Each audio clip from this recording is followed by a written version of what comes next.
Hi, my name's Les Price. Welcome to the Visionary Business Leaders Masterclass. Today I'm here again with John Anderson, and today we're going to just share with you, and John's going to share some key insights into really how to maximise your business profit and potential through joint ventures and also host beneficiaries. So John, maybe you can just describe a little bit about what is a joint venture and host beneficiaries, and how can people who've never done this before actually start connecting with others to start leveraging this great tool. Okay, so a joint venture is so important, especially in these tougher economic times, because it enables you to go from zero to hero in business almost instantly. That is, you can go from having no list to marketing your product to a great list of people if you make the right proposition. So here is an example. Say if you ran a gardening service, you ran a local gardening service that did people's lawns and helped people's roses in their gardens. And say, for example, you wanted to do a joint venture, then you might approach someone that ran a tree lopping service, and you might go, well, look, you lop people's trees, I do people's gardens. Why don't I do an email out or a letter out to all my customers that I go to regularly, telling them about what you do, and you can do the same for me. And then we'll both have new clients. We can share in each other's client space. Or alternatively, you can just say, look, the tree lopper says to the garden person, look, you've got a database of hundreds of customers or thousands of customers in my area. If you let me send I'll write a letter, and if you send it out and put your name on it and sort of recommend my services, I'll give you $100 for every client that comes out of that. I'll write the letter, I'll arrange the sending it out. All you've got to do is just put it in your name. Now, for both of them, that could be a win-win. One of them gets $100 for each new client that they bring on board for the person. The other gets a whole new swag of business owners in a very direct and targeted way. Now, obviously, you need to trust each other and trust that you're both providing a good quality service. However, if you do that, then it's a classic example of a win-win.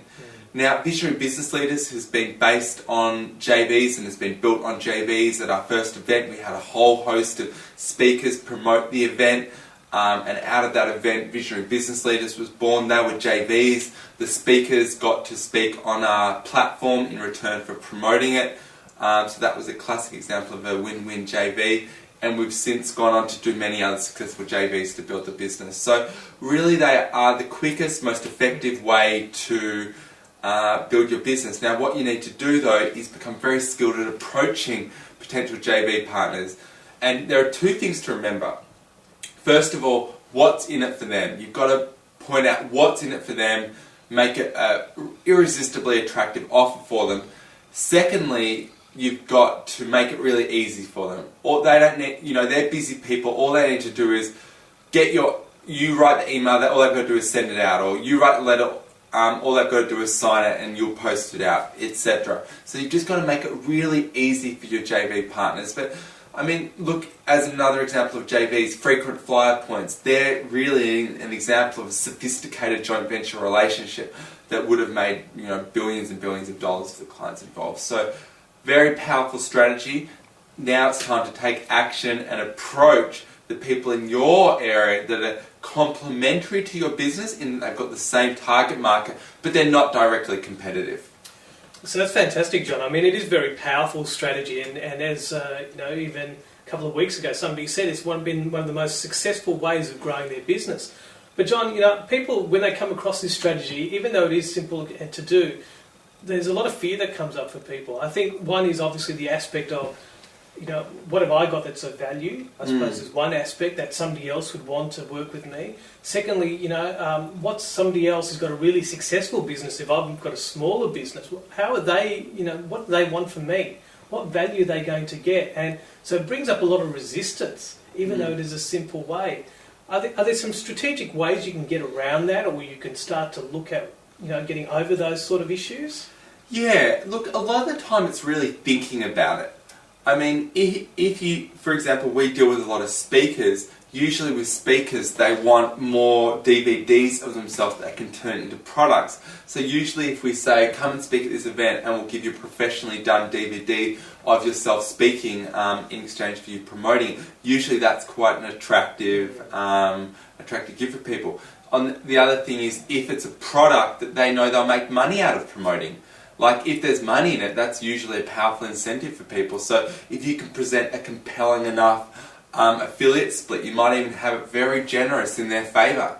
I'm looking to negotiate a JV at the moment for a internet marketing course whereby the affiliates will get $1,000 for everyone that they sell.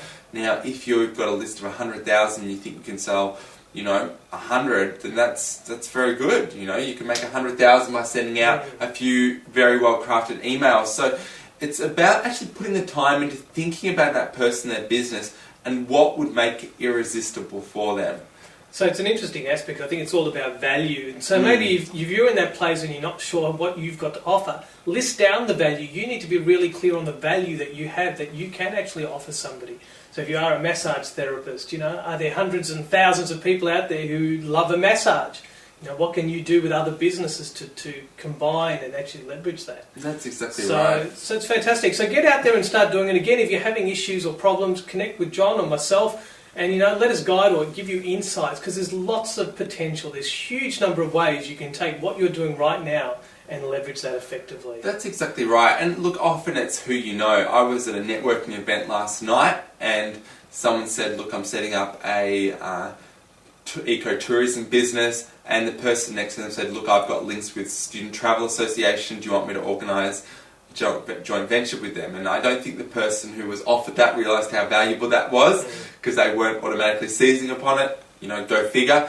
But you've got to be open to it. So if you're not naturally the sort of person that's great at creating joint ventures, why don't you contact someone that has a sort of higher profile or is connected to a lot of people, and just go, look, can you help broker a JV for me, and I'll cut you in on the deal. All you need to do is make a few phone calls. So that's another way of doing it. And also don't make the fundamental mistake that some people do, is thinking that I'm going to approach these people to see what I can get from them. If you're coming from a one-side attitude, it's very challenging in creating a joint venture.